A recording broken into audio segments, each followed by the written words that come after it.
I got advice. It was one of the best pieces of advice that I think I've ever gotten is when there's an opportunity, just take it. Like there's so many opportunities out there. And I was like wondering how everybody else around me like was doing really cool stuff. Like why can't I? And so I was like, okay, let's do this internship. I might not be good at it, which I wasn't very good at it at the beginning, but I was like, okay, you know what? I'm just going to do it. And I did it. And everything changed from there. Like I became a whole new person.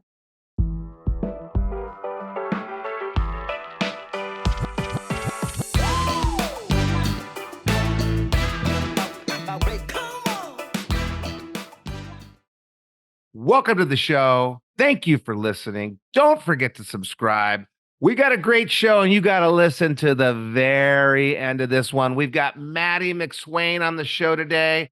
She's going to start off today talking about just saying yes to opportunities as they pop up and taking advantage of all you can. She's going to talk about how you reflect at the end of the day as a way to really lead a great life. When you look in the mirror at the end of the day, are you proud of everything you do? And at the very end, we're going to hit the most important element, balance, but with a long-term view. How do you do what you need to do today so you can do what you want to do tomorrow? Welcome to the Edge of Excellence. Well, Madi, in a busy and stressful week, you still made time to come share your wisdom. Always awesome to everybody around you. Welcome to the Edge of Excellence. Thank you so much, Matt, for having me. Thank you for coming. I got to start off the way I always start off. You know the question. Madi, what is your definition of excellence? Well, Matt, over the years of listening to the Edge of Excellence, I've heard so many different answers, and I've really thought about this question for a really long time. So, to me, excellence is achieved by really just taking your top priorities and consistently growing and becoming the best version of yourself. So, really, whatever is the most important thing to you, be the best at it. Okay. Best version of self. So that means that if someone's not really awesome, they can still be excellent if they're the best version of themselves. Like, I can't really play baseball or catch. Can I ever be excellent if I'm just the best version of myself? Yeah, I mean, if you want to be good at playing baseball, you just do it over and over and over and over again. And if you continuously work at being good at baseball, you will be good at baseball. So it may take forever, but if it's a priority of yours, if you're listening right now and you have a priority, you may be horrible at it right now, but if it's one of your top priorities and you focus and you work and you're the best version of yourself every single day, eventually you'll become excellent. Yeah, just takes hard work and consistency. That's it. Well, Matt, over the years of listening to the Edge of Excellence podcast, I've heard so many different answers, and I've really thought about this question for a long time. So, to me, excellence is achieved by taking your top priorities and consistently growing and becoming the best version of yourself. So, whatever is the most important thing to you, be the best at it.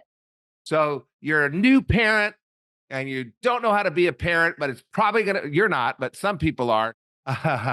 And you're probably not good at being a parent yet, but if that's one of your priorities, while crushing at your job is one of your priorities, while playing the piccolo is one of your priorities, if you focus on those things and you put in the time and energy and you're constantly working to be the best, eventually you'll get to excellence as a parent, as a whatever your job is, and as a piccolo player. Is that what you mean? Yeah, exactly. Just hard work, consistency, and just prioritizing and keeping that. Doing an edit? Yeah, yeah, hard work and consistency. Really, just putting your mind to it and just doing it. The more you do something, the better you're going to be at it, and you can truly be good at whatever you want to be good at with hard work. Yeah. And hard work's the key. And even if you are pretty good at something and you don't work hard at it, you're never going to be excellent. And if you don't like something, it gets into unique ability. A unique ability is something you're kind of good at and you like, but you're never going to be excellent, probably if you don't like it.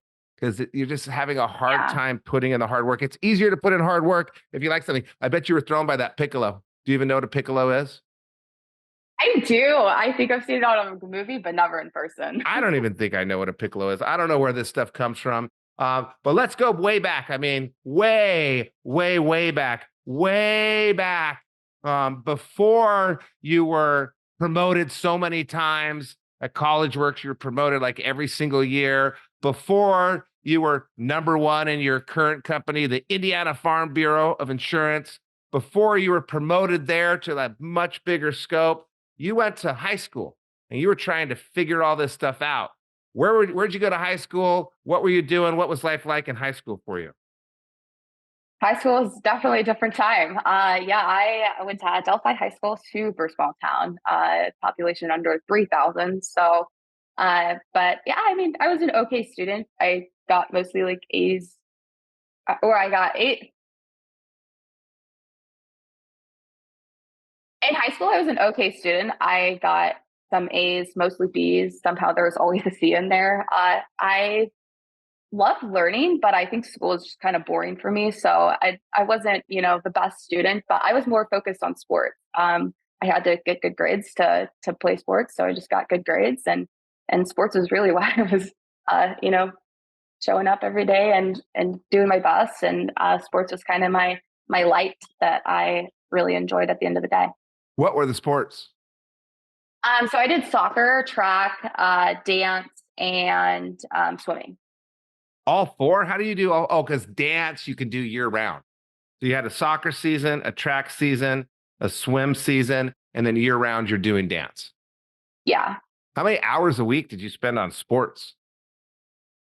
Oh, I don't even know. So many. Like 30? Yeah, probably somewhere around there. Because I was busy. my friend's daughter does dance 4 hours a night and 7 hours a day on weekends. Was it that much dance? Oh, no, no, no. It wasn't. It wasn't that much. I was just on the school like pumps team. So Oh, we had so you had two practice. sports going on at one season. Sometimes, yeah, there would be overlapping. We would time it out pretty well, but or I wouldn't do one year and I would do a different one that year. But I would always do track and soccer. Okay, so you're in school. You love running. You love Yeah. these sports. You kind of go into school, and I think a lot of people don't get straight A's because of boredom. And if the maybe the like I hated my history class, and it was like I had to do one of those shadow boxes my senior year. Like, why am I doing a shadow box? That's what like fourth graders do. And I thought I hated history, but I ended up getting a history degree. I just didn't have a teacher that was pushing me in history. And a lot of times you get high achieving people. And if you're listening right now, grades may not be the best metric. If you're bored, like I grew up in New Mexico, I was kind of bored. So I did a lot of mostly criminal things, I guess, but bad things. And I think it was because I was bored. And when I wasn't bored anymore, I really changed from like kind of I don't know if I could say this online, a shithead to like I don't want to brag, but like I'm the third nicest guy in Orange County now. And part of it was just my environment. And so you're bored in high school, and people listening right now might have been bored in high school, and you're not getting straight A's, maybe because it was boring and you just didn't feel like focus on it, but you knew you had it in there. And later in life, you proved you had it in there. You did the sports. Were you doing sports to try to get ahead, to try to help you get into college, to try to improve your resume? Or were you doing sports just because you loved sports and you didn't really have that strategic planning behind it? It was just kind of what you were doing. Yeah, that was kind of just what I was doing. I was a small town girl, didn't really expect myself to do a whole lot. I was supposed to live a average life, doing pretty normal stuff, but Isn't that yeah. interesting? Yeah. So your surroundings, and same with mine in New Mexico. Everybody's kind of living the average life. No one's really crushing it. So you didn't even really know what was out there. You weren't even exposed to it. I had no idea what was out there. Okay, so you're not exposed. It's interesting. Living the small town life, going the way everybody's supposed to go, not aware. And that was a lot of me, not aware what was out there. So, how did you see yourself? You were just kind of talking about it. When you're in high school, where did you see your path? What did you think was going to go, what was going to happen?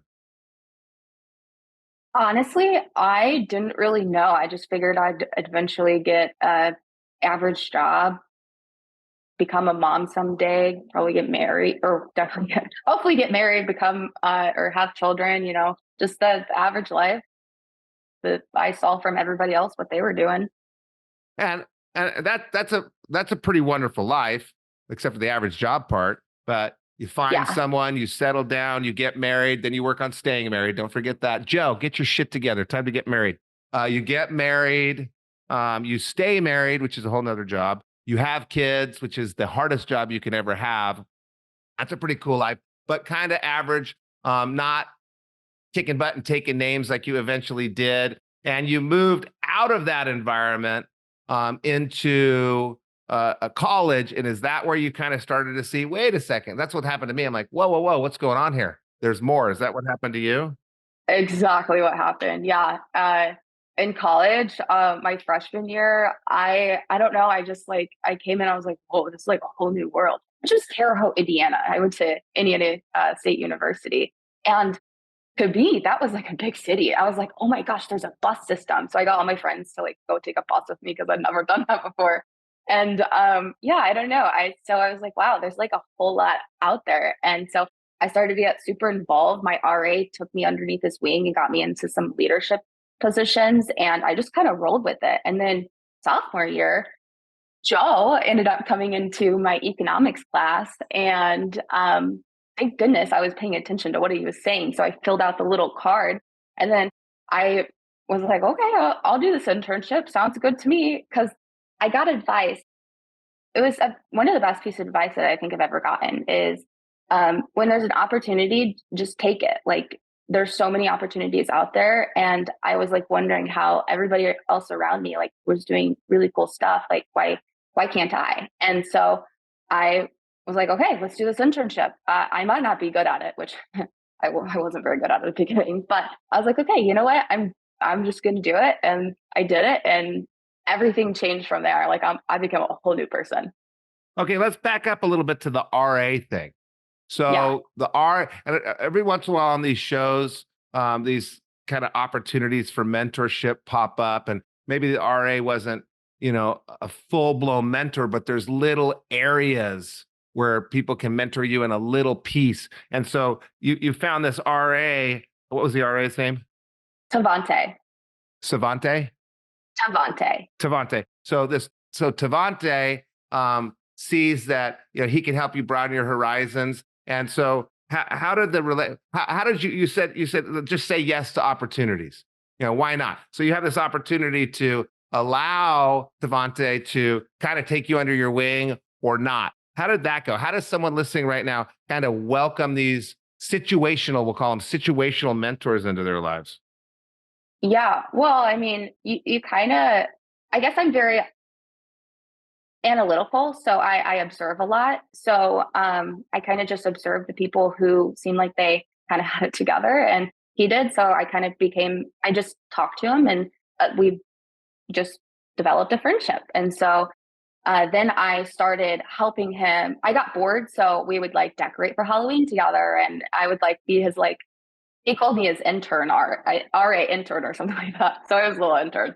And so I don't know. I just started helping him and developing a relationship with him. And he was like, hey, like there's all these opportunities. Like, do you want to do this? Do you want to do that? And I would always just say yes. So that's kind of how it's supposed to go. And you're such a nice person. And not everybody knows Maddie. I know Maddie. Maddie used to work in the business that I'm part of. Maddie worked there for a few years and was always kind of that helpful person. The weird thing about Maddie is Maddie left our business to launch a different career and still helps our business. Still, I think a couple weekends you went out and trained people for us because we had too many people that were successful. So you just came out and helped us out. So Maddie's got that helpful attitude, which has served you well, right? And I think it's interesting. So you said, I was aware. I'm looking around, I'm aware, I'm paying attention. You get to this, big, small city. For you, big city, for me, small city. You're like, whoa, whoa, whoa. You get your eyes open and you start to become aware and you're looking around. And then you see this person who you're kind of a good judge of character too. So you're aware that this person's a good person. But the way to a mentor most of the time is to be helpful and to not look for a mentor. So you're just being Maddie, being super cool Maddie, helping out all the time. And I'm sure that's how you get your clients. And I know you were number one in business development for 5 months in a row at your business. I always say this: you never make money by chasing the dollar. I bet you were just the number one most helpful person in your business, and people are like, "Oh, she's so helpful. I want to go do business with her." So you're helping, and then you get help. You didn't ask for help, but you're helping, and they're like, "Oh, this is a cool person. I want to help him." If you're listening right now, you're looking for mentors, go hook someone up, do them a favor, and then they'll be more likely to help you. So you're helping this person and this just talking, hey, maybe I could help Maddie. And he realizes that you need some exposure. You're not aware of what's out there. So he starts pointing to different things you can do. And now you're broadening your comfort zone, broadening your knowledge base. So anything more that we should comment on that? Um, yeah, I mean, it's just seeing like there's always something out there. Just like go get it. So yeah, and it's the little teeny things. So if you're listening right now, who did you interact with today that there's something out there for them? Think about them. What can you do for them? If you're at work and you're working, what can you do for your coworkers? What can you do for the other employees? What can you do for the business? Oftentimes, Gen Z is focused on what's in it for me. What's the company going to do for me? And that's not the way it works. It's what can I do for them? So you always had this what can I do for them mentality. And this RA all of a sudden becomes a mentor. And then you're still aware and you're in class as a freshman, you said, or as a sophomore? Yeah, freshman. You did the College Works Internship as a No, freshman? I as a sophomore. Okay. Yeah. So you're broadening your horizons, you're doing things. What did you do freshman year for work? What were you doing to build, or were you consciously building your resume in college, or were you just kind of going with the flow, still thinking, I'm going to have this normal, I don't know if it's a pretty sweet life you outlined, but unremarkable, let's say, non-remarkable life. You're just kind of going that way. What did you do freshman year were you thinking about getting ahead? No, not at all. Nope, still just live in my small town. I was like, well, it's like, yeah, I was building my resume by doing all of the, leadership activities. I was like, okay, that's good. And So, I was so kind you of knew just you good knew with you that. needed to do something. Maybe you're going to go to Yeah, grad school. You need to get a job out of school. I got to get some leadership experience. So you're doing that on campus. yeah. And then so I was involved in a lot of leadership roles. And then I paid my own way through school. So Ooh, I ooh, worked that's at good. Dairy Queen. Ah, Yeah. I knew that you worked at Dairy Queen. And paying your way through school sucks at the time. It's good in the long run. Yeah. Yeah. It's a wise choice to make. It's a hard one. Hard choice, but you learned so much about work ethic, about money management, about the value of a dollar, the value of education. I always think that people should at least pay part of their education. So then you get to sophomore year and your eyes are open and you've been working at Dairy Queen and you didn't have any management experience before you did College Works. Nope, none. Dairy Queen was the one and only. So you must have done really well with the interview. You must have started to see, okay, I've got to get some stuff going here. Because normally people don't get hired with one job. Did you work a lot of years at Dairy Queen?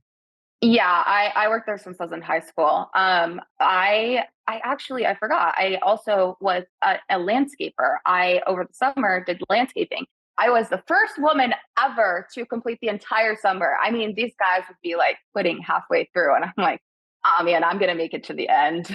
So yeah, I did landscaping. So you knew you were a hard worker.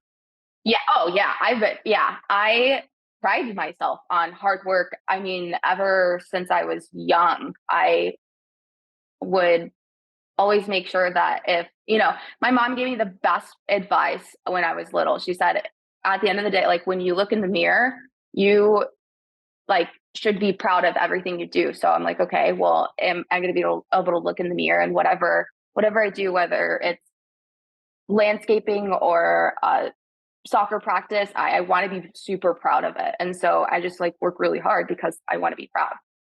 How you do one thing is how you do everything. And your mom said, when you look in the mirror at the end of the day, are you proud of everything you did that day? That's a really great piece of advice. I'm going to steal that from my kids. And I was thinking about this. I was talking to somebody yesterday, and we're talking about this very successful CEO who kind of dropped the ball in this volunteer role.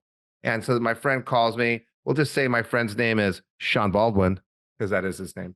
And he calls me and he's a little frustrated because this guy dropped the ball. And we had this conversation about how that just kills your personal brand. Like, we're not going to go into business with this person that dropped the ball. We're not going to trust the person that dropped the ball. And yeah, it was a volunteer thing and he's not getting paid and who cares? But how you do one thing is how you do everything. And it created this guy not doing his volunteer thing right, created a negative discussion about that person. But if you do what your mom says, when you look in the mirror at the end of the day, are you proud of everything you did? Are you proud of your volunteer work? Are you back to your definition of excellence? Are you focused on your top priorities and growing and becoming the best version of yourself? And if you're doing something, it should be a priority. So are you the best at Dairy Queen? Are you the best at landscaping? Are you the best at soccer? Maybe you're not the best, but you're putting in the best effort. So you've always done that. I saw that when you used to work with me. I know they see that at Indiana Farm Bureau. Every day you come home, and that's why you win awards, and that's why you gain clients, is because you're trying every day. That advice from your mom sunk in. So you're in college, you're doing landscaping, which, by the way, I did some landscaping too. All those horrible jobs, if you're listening right now, there was a guy I knew that dealt with outhouses. There's Southwestern Books. There's Vector Marketing. There's College Works Painting, which isn't horrible, but tough. There's digging ditches. It teaches work ethic. So, and there's no substitute for work ethic. You can be the smartest person in the world. You don't work hard, you don't go anywhere. So you're working hard. And then Joe comes in and does a class announcement and you decide, oh, I'm back. I remember I'm supposed to say yes to things. Yeah. So you filled out a card and you did the College Works thing, which, it's tough. And I'm sure there's probably some College Works people listening right now. And this is going to air kind of in the start of the summer. They're in the blood, sweat, and tears time. Like they're in the 7 a.m. till 11 p.m. and I still got to go marketing. And what's this? And by the way, the sacred hour is when you work on your business instead of just in your business. And if you're a business person listening right now, it's that getting up to the high level and looking at the business, not just in it all the time where you can't see where it's going. Oh, I don't have time to do that. I'm too tired to do that. But you've got this strong work ethic. So tell me how this strong work ethic and this desire to say yes and this ability to kind of read people, how'd that play out for you in the College Works program? Worked out great. I was a small town girl. Like, I wasn't like, I just changed my major to business, and this was like one of my first classes I ever took. It was economics 101 when I signed up for this. I was not prepared at all to do the internship, but I just did it. And it was the hardest thing I had ever done, but just the most rewarding thing I had ever done. What do you think created the reward? I think the tough thing is really just like looking back and knowing that I did it. Like, I wasn't the best intern, but I was among the top people. And I just pushed myself to be the best. And that proved to myself that I could literally do anything that I set my mind to. So it was a priority. You wanted to complete it. It was one of your top priorities at the time. You had to look at yourself in the mirror every day at the end of the day and say, hey, am I proud of what I did today? And you pushed and pushed and pushed and got a little bit better. And you get to say, yes, I did it. How do you think you'd be different if you gave up? How would life be different for you? Oh my gosh. I would probably have an average job doing average stuff. I don't know. I would have a completely different life. I wouldn't have met Joe. It would be completely different. And I wouldn't have known what I could do. Yeah. So my wife did College Works too. And I think if she was horrible. She was lying to me and not marketing. And I don't know if you know this, but her parents, I've known her all my life. And so I went to Easter with her parents in Palm Springs and she hadn't done anything. So I'm like, you're not going to Palm Springs. You're not going to Easter. Get your butt out there and work. And I don't think she knew I was going to Palm Springs. I think I didn't tell her because, you're embarrassed if I'm not working and you are. So I go to Palm Springs for Easter with her family and she shows up. I'm like, Oh oh, no. you're busted. And, I think I just wonder if I could have married her. And, we've known it since fourth grade, and I was in sixth grade. She was in fourth grade. I've known her sister all my life. I've had every Thanksgiving and Christmas with my in-laws since I was in 10th grade. I don't think I could have married her if she would have dropped out. I don't think I could have, because it's that it's hard. I got to give up. You know what really is hard? Marriage. It's even harder than marriage, having kids. So, yeah, so life would have changed for you. And we don't know. Thank God it didn't. You finished it. We don't know. But it's that. I think it's interesting that you said, I wasn't the best, but I completed it. I got it through. And did you cry at all in College Works? Yeah. Did you cut yourself and bleed at all? Actually, I think yeah, no, I did. I was scraping something and I accidentally cut my hand. Yep, so I bled. And sleepless nights, especially in the beginning.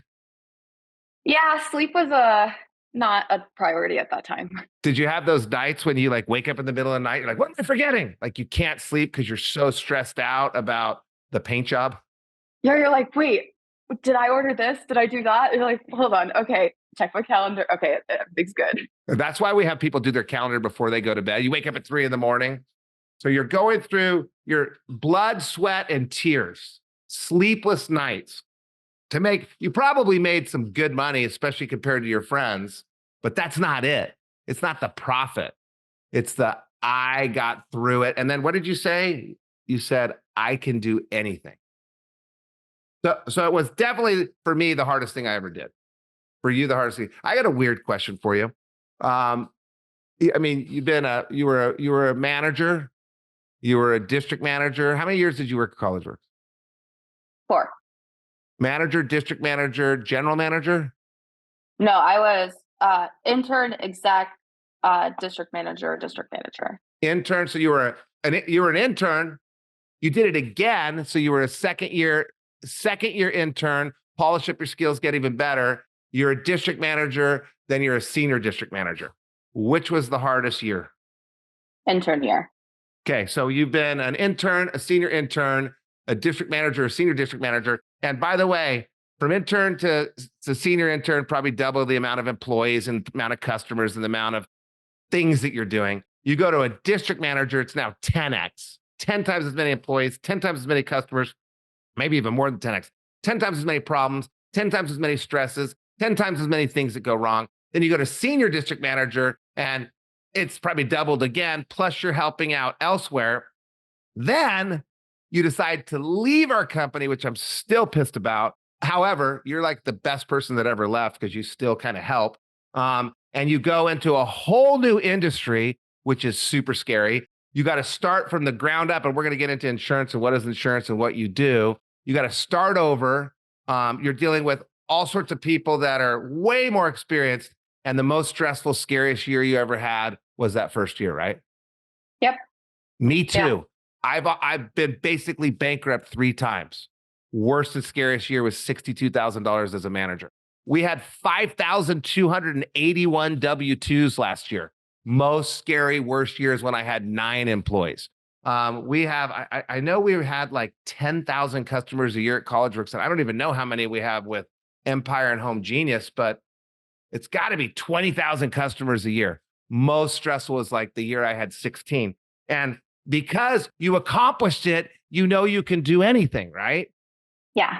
Just such good. If you're listening right now, you work for College Works, listen to Madi.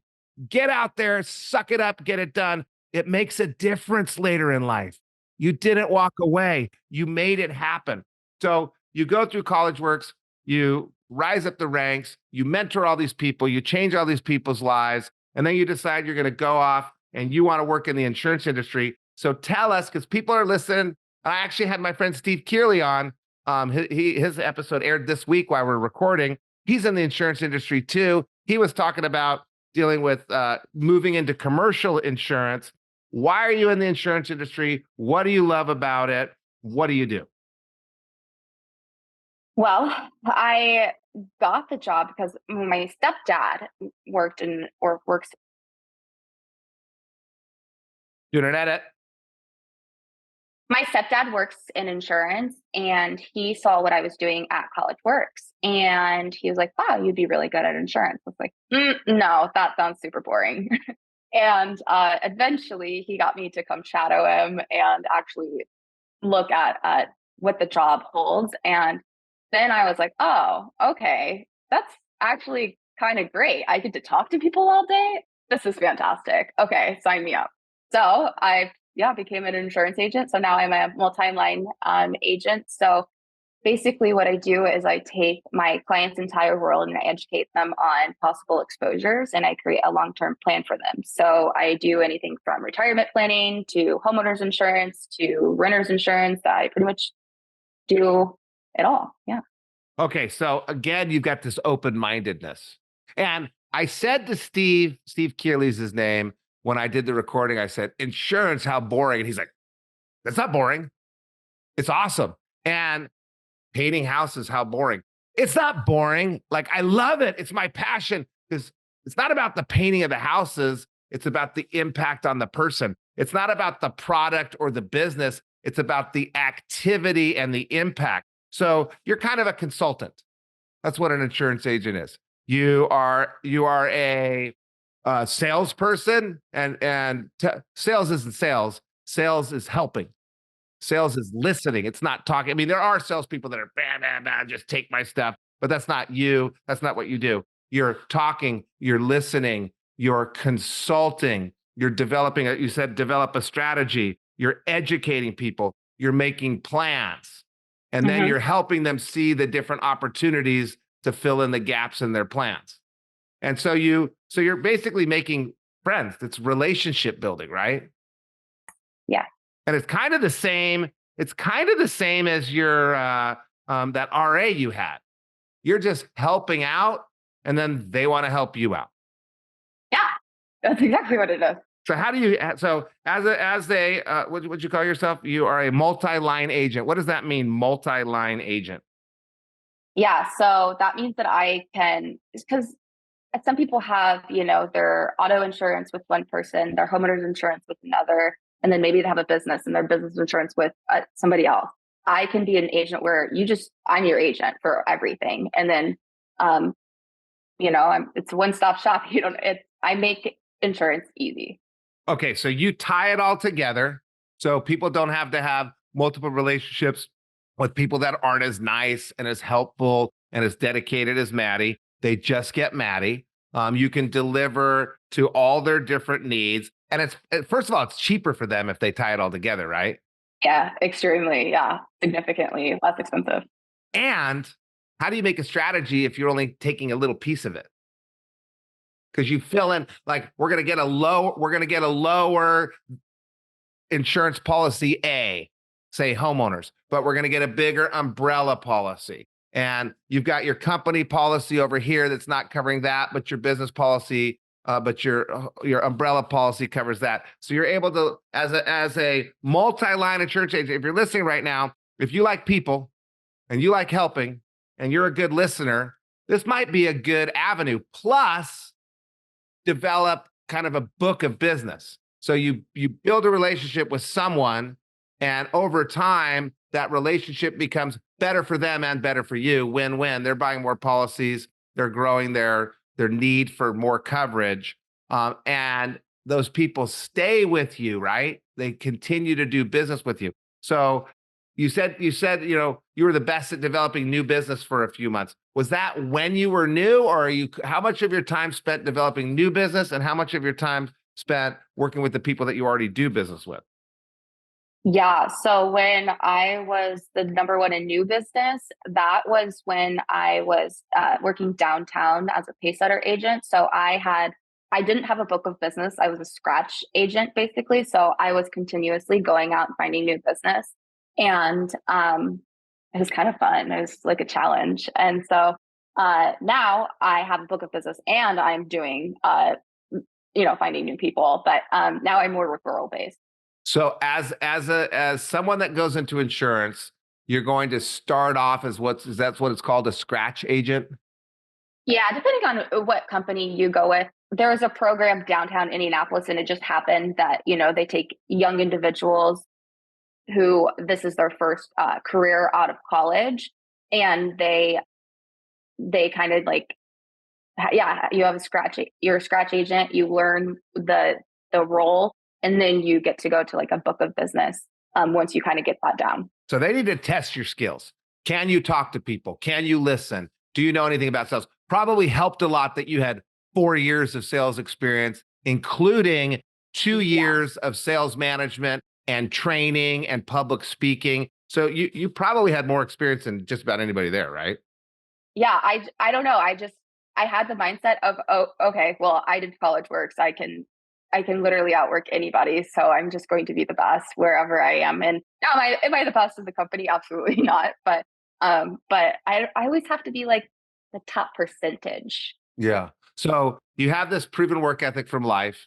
You've got this proven open-mindedness from life. You got this just say yes attitude. You like what real sales is. When I was young, sales was like a dirty word because we all thought of that car salesman that you come in to get a practical sedan and you drive away in a Corvette, and then you have all these regrets. But you have this history of kind of being a consultant. You're a consultant with helping people figure out what they need for their house. And sometimes we need to not do what they want and do less and charge them less.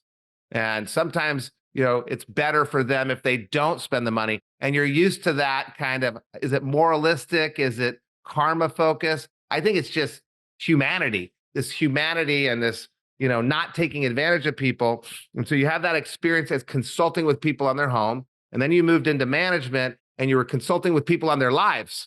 They need to work harder. They need to focus on different things. They need to get out there and get it done. And here's what you're going to feel like if you accomplish this. And you don't know, but we can guess what it would feel like if you did it. So you get into the insurance because you wanted to be there and you had that open-mindedness because your dad took you on a ride along and you're like, whoa, whoa, whoa, this is exactly what I like. I get to consult. I get to help people. I get to fill in the blanks. I bet you're not high pressure. You're just like, we're just going to have a great time working with each other. And so you start off in this scratch and they're testing you. Can she get it done? Can she get the business? Can she treat customers right? Can she focus on them, not herself? Can she be a good front for the company, but a great front for the customers? And you proved it, and then they let you keep some of the customers. So you start by getting them for other people, and when you prove it, and you go from this entry-level position that everybody's going to start out with in the insurance business, you then get to the next level, which was still in a small geographic area, where you get to maintain the clients and work with the clients. And then after a little bit of time, like less than a year, right? They went, whoa, whoa, whoa, this chick is awesome. She's done a lot. She's aligned with our values. She takes care of our customers. She's got great experience. And boom, you're at the county level. And then in another year, what's the next level that you go to? Independent contractor. So then the structure is different. It's kind of hard to explain. Kind of hard to explain. Okay, so you start off scratch. A different job title. Okay, start off scratch, then become managing a book of business and still building your book of business. And really, it's a maintenance thing. It's maintaining relationships. It's not out there hunting. You were a hunter out there finding things and hunting. Now it's like a farmer.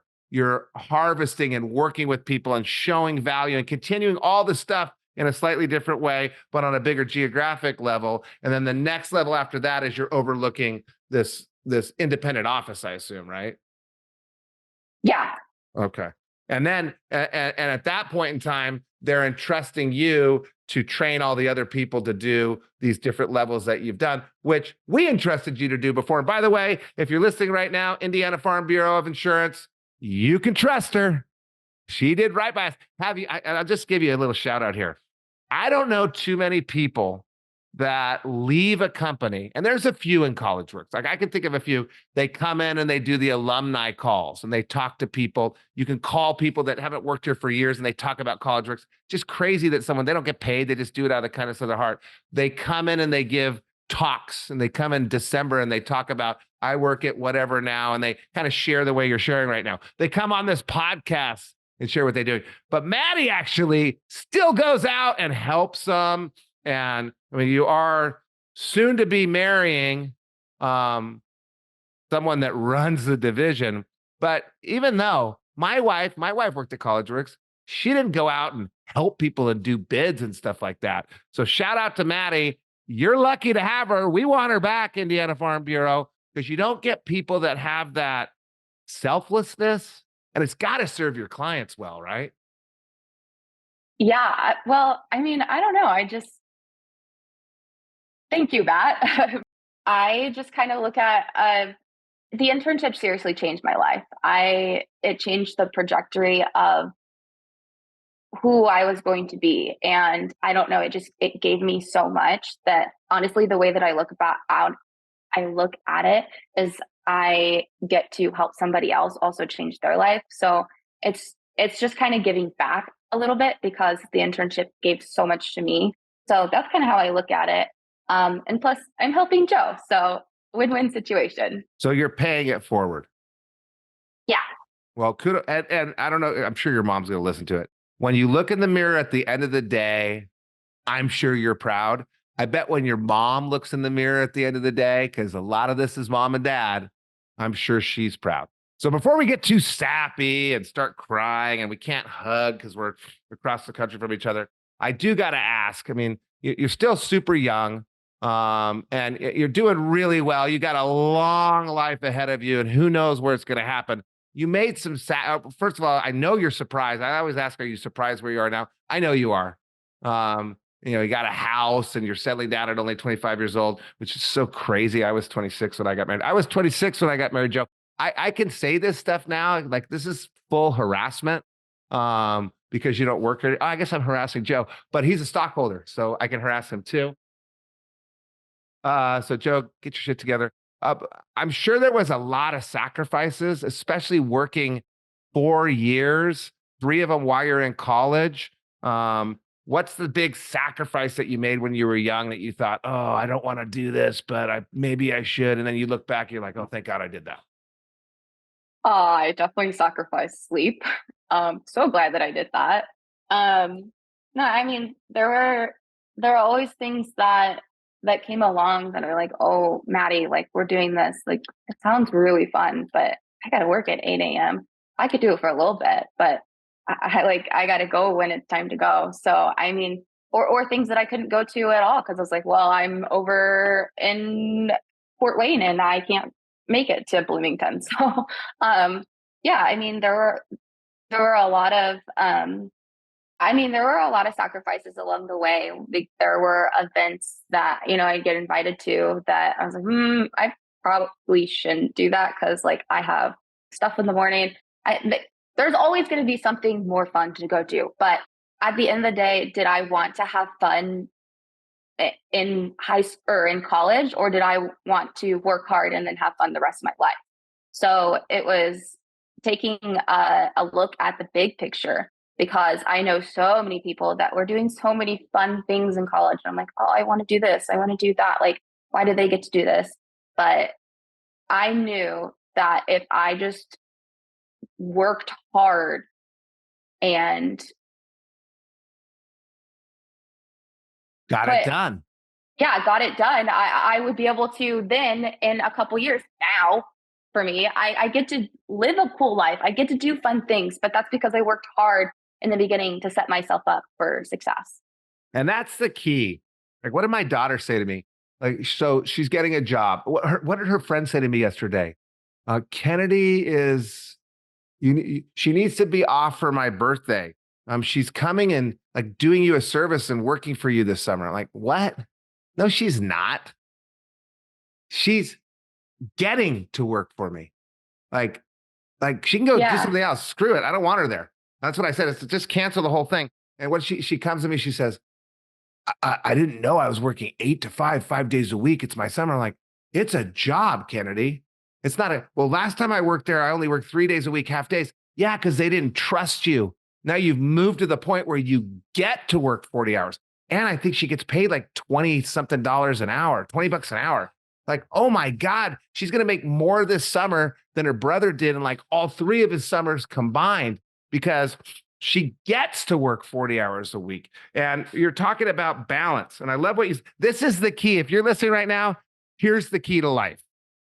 You want to have fun for the rest of your life? Be balanced when you're young and work a little harder than you think you should. I was looking at doors knocked on, and Sean Phelps was so upset because the doors knocked on. This guy knocked on 54 doors, 36 doors for the whole weekend. Like, oh my God, you want to know why you're not doing well? You work 2 hours a week. So you decided that I want to have a balanced life in college. And we had fun together. We went to Cancun together, Windsor together. You went on other trips. We had every payroll Friday, paintball warring, kayaking, skydiving, dinners. You had fun in college. You did well in college grade-wise. You had a job. You didn't just have fun. And so too many of you listening right now are partying 130 hours a week and nothing else. There's 164 hours in a week. Invest your time. 40 hours in work for Kennedy leaves 144 hours to sleep and waste time. It's an investment. It's 1/4. 40 hours is 1/4. Madi worked 80 hours, 1/2, and still had fun and still did well. That's balance. If you want a balanced life, if you want a balanced adulthood, if you want to go to the baseball games and do the travel and have freedom, you got to become balanced now. You can't screw around through college and your 20s and expect that, oh, it's going to happen because you get passed up and people want to know, what the hell were you doing? So you made the mature choice and had a lot of fun. I had some of it with you, had a great life, made some great friends. You didn't just blow your opportunities. And that's kind of your talk today. It's say yes, is what you said. Say yes. Be proud every day. Are you the best weed smoker, vape pen sucker, waker up later? Or are you the best at life? And you can start right now. Well, Madi, you ended on a really high note. I really appreciate you taking time to come share your insight. Mom and Dad, I know Dad's been having a little tough time this week. Madi's dad ended up in the emergency room yesterday. Mom and Dad, you crushed it. I've known Madi for a long time. She's one of the best people I've ever met in my life. And that starts way back when she was born. Great job, Mom and Dad. Joe, get your shit together. Put a ring on it, baby. Thank you for coming on the show. And thank you for sharing excellence on the edge of excellence. Thank you so much, Matt, for having me.